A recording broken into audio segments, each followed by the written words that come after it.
The honourable member for his contribution. The member for Moreton. Thank you, thank you, Deputy Speaker. And could I begin by saying happy birthday to you on behalf and the rest of the ACT. You don't look a day over 99. Deputy Speaker, I actually rise to speak about an important matter in my local in the electorate of Moreton.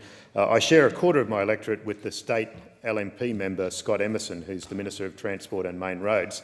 And in July last year, he announced a review of the bus network.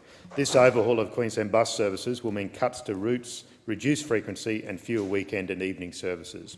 The Newman government has not properly consulted with the community about cuts to their local services.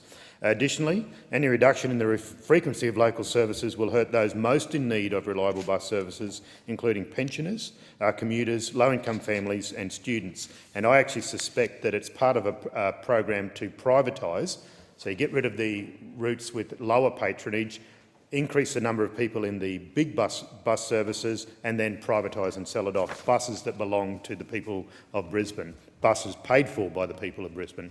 Sue from my electorate used the bus service daily to and from work. She's one of the people affected by the up to 30 routes that are to be cut. She has petitioned against the changes that will put more cars on the road, adding to congestion and pollution. Sam already suffers from peak hour traffic and petitioned also against the cuts to services, but also calls on the state government to make these services more affordable.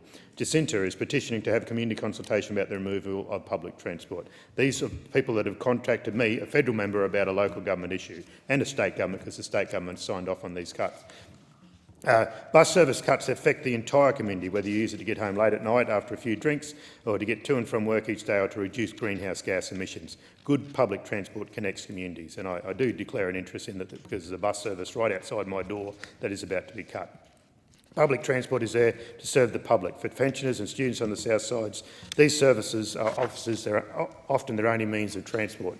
I know the suburb of Acacia Ridge in my electorate has identified the changes that will have significant effects on their communities as they rely on these services to visit doctors, to get to work, to go to meetings with employment agencies and Medicare officers. The 192 bus service is an essential service for those travelling to and from the PA hospital. Constituents all across my electorate have been calling, emailing and talking on street stalls to me, expressing serious concerns about the changes. And I commend another state member in my electorate, Jackie Trad, who's launched this petition to the Newman government, asking for further consultation before anything else is cut.